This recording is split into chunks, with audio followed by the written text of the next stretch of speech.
Paying rent and buying a house are becoming more and more expensive in Austin and around Central Texas. We looked at the data, and income isn't keeping up with the rising cost of living. Some experts explain to KVUE's Mike Marute if incomes can't rise faster or if housing prices don't cut back down to earth, the city will only get more divided.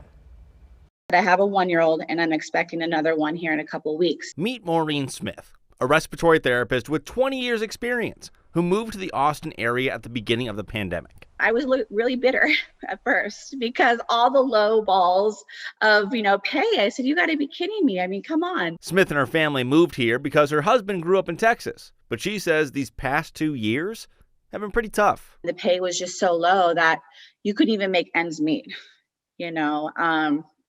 The rent here is really expensive. She's not alone. Since 2000, income in Austin hasn't kept up with living in Austin. Wages have only gone up about 44% in the last 10 years, but cost of living has gone up much more. Lila Valencia is the city of Austin's demographer. Her office looks at the city's growth and its growth potential. We really need to make sure that whatever policies and plans we're putting in place aren't just focused on growth and economic sort of gains in general, but we're also considering all those sections of the population that aren't experiencing that growth, that aren't seeing those gains in their wages. Case in point, according to data collected by Valencia's office and the American Community Survey, this is how the income breakdown shakes out by general tax brackets. In 2000, about 5% of households were making above $150,000 or more per year.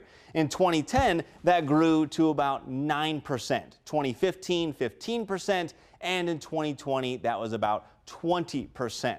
So that rate is steadily growing. The lowest income tax bracket, households making below $50,000, has continued to shrink, as you can see in the purple bars here. But a problem, according to Valencia, is this middle group here in the blue making between $50,000 and $100,000 a year. This bracket has stayed fairly steady, making up about 30% of the city's population for the last 20 years.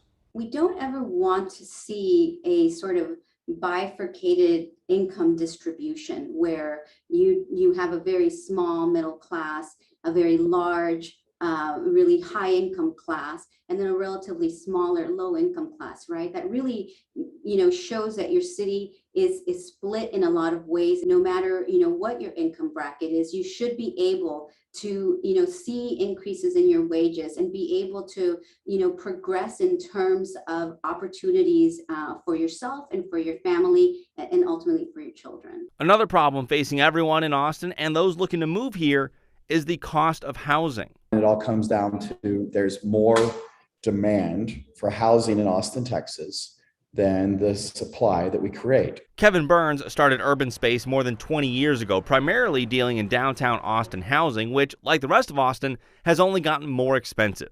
And Burns says we need policy changes. First and foremost, making it easier for builders and developers to provide housing stock in our marketplace.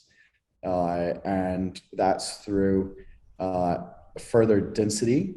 That's through simplifying the process of going through all of the red tape that the city of Austin creates. Burns added that red tape comes down to the Land Development Code. But even if the code changed tomorrow, we're still years away from alleviating the pressure of housing demand in Austin. If they materially change the land use code and make it very fair to provide the additional density for a manageable amount of additional affordable housing, I think that there would be a rush on the development front from countless developers to try and create that necessary supply. But the years it would take to build more housing would be too late to bring prices back down.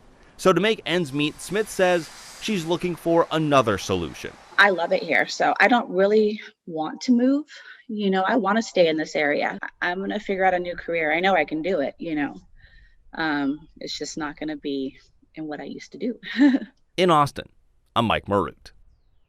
Mike, thanks a lot. Now, according to city demographer Lila Valencia, her office plans to launch a demographics dashboard so everyone can keep up with Austin's growth by the number.